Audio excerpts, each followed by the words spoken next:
चार ऐसे कंपनी हैं जिस पर 4 दिन पहले ईडी, सीबीआई और इनकम टैक्स छापा मारा था।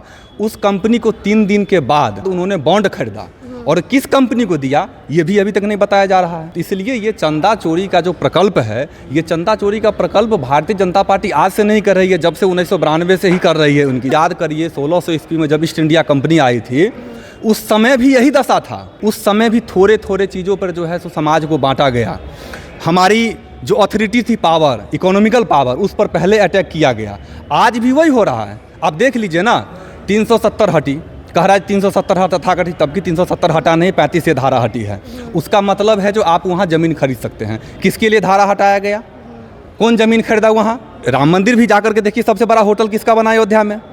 किसी समाज में किसी और बिजनेसमैन का होटल बना वहाँ पर। अभी तो भारतीय जनता पार्टी के अकाउंट को सील कर देना चाहिए चुनाव से पहले, और जांच होनी चाहिए उस पर। अगर आज कांग्रेस की सरकार होती तो पूरे विपक्ष चुनाव छोड़ करके सड़क पे बैठे होते जो कांग्रेस की अकाउंट को सील किया। चुनाव आयोग ने जैसे ही इलेक्टोरल बॉन्ड की राशि सार्वजनिक की, उसके बाद से ऐसा कहा जा रहा है कि इसमें घोटाला किया गया है और जो भाजपा है उसने चंदा चोरी किया है। तो इन्हीं सब मुद्दों पर बातचीत करेंगे। हमारे साथ कुछ लोग हैं। क्या लगता है? राहुल गांधी भी कह रहे हैं कि देश का सबसे बड़ा घोटाला ये है। देखिए, चंदा चोरी तो आज से नहीं, 1992 से चल रही है भारतीय जनता पार्टी में। जब 14,000 करोड़ रुपया रथ यात्रा के लिए आडवाणी जी ने लिया था, उसका क्या आज तक हिसाब मिल पाया?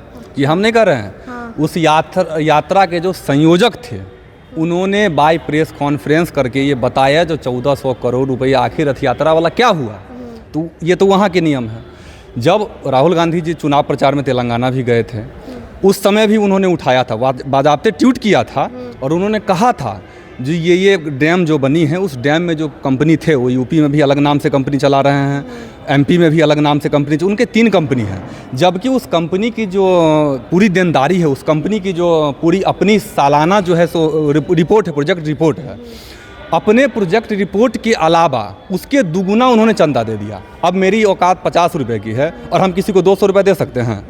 आखिर क्या हुआ? ये तो पहले नियम है। दूसरी नियम है, 4 ऐसे कंपनी हैं जिस पर 4 दिन पहले ईडी, सीबीआई और इनकम टैक्स छापा मारा था। उस कंपनी को 3 दिन के बाद, इनकम टैक्स के छापा मारने के 3 दिन के बाद उन्होंने बॉन्ड खरीदा और किस कंपनी को दिया ये भी अभी तक नहीं बताया जा रहा है। राजद को दिया, जदयू को दिया, कांग्रेस को दिया, किसको दिया ये चीज़ बता। भाजपा को दिया गया। अब भाजपा के दिया तो भाजपा भी तो बताएगी ना। तो इसलिए ये चंदा चोरी का जो प्रकल्प है, ये चंदा चोरी का प्रकल्प भारतीय जनता पार्टी आज से नहीं कर रही है, जब से 1992 से ही कर रही है उनकी। पर मोदी जी तो कहते हैं कि न खाऊंगा न खाने दूंगा। हाँ, तो वो ठीक तो कह रहे हैं। वो खुद भी नहीं खा रहे हैं और न समाज को खाने दे रहे हैं। वो तो अपने जो 4 यार हैं उनको केवल खिला रहे हैं। और देश को याद करिए 1600 ईस्वी में जब ईस्ट इंडिया कंपनी आई थी, उस समय भी यही दशा था। जो इतिहास के लोग होंगे वो जानते होंगे, उस समय भी थोड़े थोड़े चीज़ों पर जो है सो समाज को बांटा गया। हमारी जो अथॉरिटी थी पावर, इकोनॉमिकल पावर, उस पर पहले अटैक किया गया। आज भी वही हो रहा है। आप देख लीजिए ना, 370 हटी, कह रहा है 370 हटा था कटी, तब की 370 हटा नहीं, 35 से धारा हटी है। उसका मतलब है जो आप वहाँ ज़मीन खरीद सकते हैं। किसके लिए धारा हटाया गया? कौन ज़मीन खरीदा वहाँ?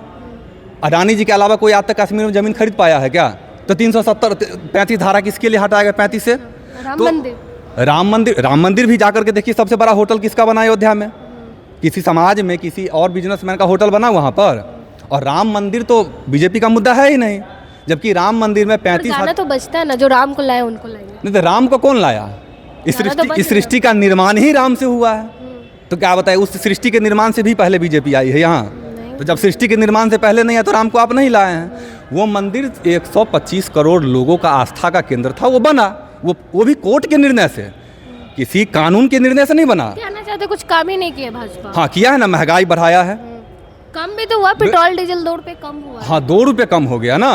बिल्कुल, ये तो बहुत बड़ी उपकार होगा प्रधानमंत्री जी को। सिलेंडर भी 100 रुपये कम। हाँ, सिलेंडर भी कम हुआ है 100 रुपये, चूँकि 400 में मिलता था और 1200 में हो गया था, अभी 200 रुपये कम कर दिया गया। तो बढ़ी है। हाँ, किसकी आमदनी बढ़ी है? एक आम आदमी की आमदनी आज भी मनरेगा मजदूर को 220 रुपये ही दिया जाता है। किसकी आमदनी की बात करते हैं आप? एक रोज नौजवान को 8,000 से 10,000 प्राइवेट कंपनी में दिया जा रहा है। किसकी रोजगार की बात करते हैं? किसकी आमदनी बढ़त की बात करते हैं? आमदनी बढ़ी है बीजेपी के सभी लोगों को आमदनी बढ़ा है। जो आयुष्मान भारत में घोटाला किया है बीजेपी के विधायक और सांसद, उसकी आमदनी बढ़ी है। तो आमदनी उन्हीं का बढ़ा है। और एक चीज़ समझ लीजिए, नियम था पहले जो आप किसको चंदा, कंपनी का एक नियम था जो आप अपने 3 साल के जो आपका जो प्रॉफिटेबल है, 3 साल के दरमियान जो भी आपको प्रॉफिट होता है उसके 7% आप किसी भी पार्टी को दे सकते हैं। 2018 में इस कानून को बदल करके, और वो भी पारदर्शिता था, लेकिन 2018 में अरुण जेटली जी इस कानून को बदल करके बजाबते लोकसभा में ये कहा गया जो अगर हम ये पारदर्शिता रखेंगे तो जिसकी सरकार चली जाएगी फिर वो उस कंपनी को लॉस पहुंचा सकता है। ये सब अपना कंट्रोवर्शियल बात कह करके ये बताया उन्होंने, और बताने के बाद ये दशा हुआ जो 2018 से जब एक संगठन है उन्होंने केस लड़ा, उन्होंने केस किया, उसके बाद लगातार 2018 से अभी निर्णय आया है। और इसमें कितने बड़ी घोटाला है, जो एक पार्टी को जो सत्ता में है उसको 50% चंदा मिल गया। किस बेस पे आपको 50% चंदा मिल गया? कौन बताया आपको 50%? क्या नियम है 50% चंदा लेने का? नियम है? अगर नहीं है तो इसकी जांच होनी चाहिए। जब सुप्रीम कोर्ट ने इसकी आदेश दिया, आज कैसे एक दिन में हो गया? 360 दिन की ले रहे थे, 180 डिटेल में जानकारी नहीं दी गई है। देखिए, ये तो आनंद फानन में जब उस पर समन का सुप्रीम कोर्ट ने कहा जो अब आपके खिलाफ अवमानना का केस होगा, तब ना उन्होंने सार्वजनिक किया। क्या कहा था? 160 दिन में हम बताएंगे। चुनाव बाद मतलब 160 दिन का मतलब है फिर सरकार बन जाएगी, फिर प्रधानमंत्री बन जाएंगे। कौन बनेंगे वो तो उनको पता है, ईवीएम घोटाला करेंगे, पैसा उनके पास है। अभी तो भारतीय जनता पार्टी के अकाउंट को सील कर देना चाहिए चुनाव से पहले, और जांच होनी चाहिए उस पर। अगर आज कांग्रेस की सरकार होती तो पूरे विपक्ष चुनाव छोड़ करके सड़क पे बैठे होते जो कांग्रेस की अकाउंट को सील किया जाए। तो और भी पार्टियों को भी मिला, लेकिन सवाल भाजपा से क्यों? क्योंकि भाजपा को सबसे ज़्यादा चंदा मिला है। भाजपा को ऐसे ऐसे लोगों से चंदा मिला जो कंपनी वास्तव में लॉस में है। अब कोई कंपनी लॉस में है और उनको चंदा मिलना, चंदा देने योग्य हैं।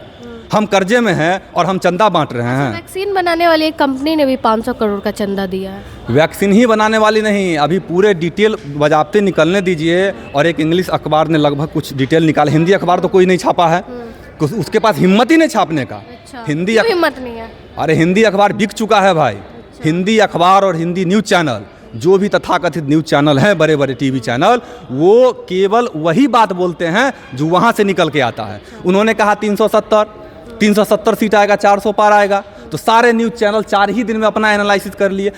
सीए पे भी बात हो रही है। सीए तो ये सब फालतू मुद्दा है। सीए कोई मुद्दा ही नहीं है। मुद्दा ही नहीं है? क्या मुद्दा है? 2019 में आपने कानून बनाया, 2024 आ गया, अब चुनाव के दिन सीए लागू करते हैं, चुनाव से 4 दिन पहले, जबकि आज 3:30 बजे प्रेस कॉन्फ्रेंस होने वाले हैं, जो खबर है। मोदी जी तो कह रहे हैं कि अभी चुनाव आयोग ऐलान करेगा, उससे पहले उनको विश्वास है, जनता ने ऐलान कर दिया है कि अब की बार 400 पार। हाँ, तो बताइए ना, अब की बार रोजगार कितना मिला, अब की बार महंगाई कितना कम हुआ, अब की बार किसानों का आय कितना दोगुना हुआ। 2022 में कह रहे थे ना किसानों की आय दोगुना होगा। तो क्या किसान जो वहाँ बैठे हुए हैं बॉर्डर पे, सिंघू बॉर्डर से लेकर के बॉर्डर पे, क्या ना, वो तो किसान है नहीं, किसान तो खेतों में काम कर रहे हैं। हाँ, तो ये काला कानून जब आया था ना 20 में, तब भी जो किसान आंदोलन कर रहे थे तो वो भी कह रहा था ये किसान नहीं, लेकिन आपको काला तीनों किसी कानून वापस लेना पड़ा कि नहीं। इसी तरह से जनता इस बार जवाब देगी। और भारतीय जनता पार्टी केवल एनालिसिस और ईवीएम घोटाला अगर नहीं करे तो इस बार हारना तय है। और जाकर के समाज में गांव-गांव पूछिए ना, जो वोट मोदी को वोट देने वाले हैं कोई। इसलिए ये सब चीज़ है, ये चंदा चोर पार्टी है और इसको चंदा का हिसाब देना होगा, चाहे इलेक्शन से पहले हो या इलेक्शन के बाद हो, इसको देना ही होगा। चलिए, भाजपा चंदा चोर पार्टी है ऐसा इनका कहना है। बाकी आप भी अपनी प्रतिक्रिया कमेंट बॉक्स में ज़रूर दें। धन्यवाद।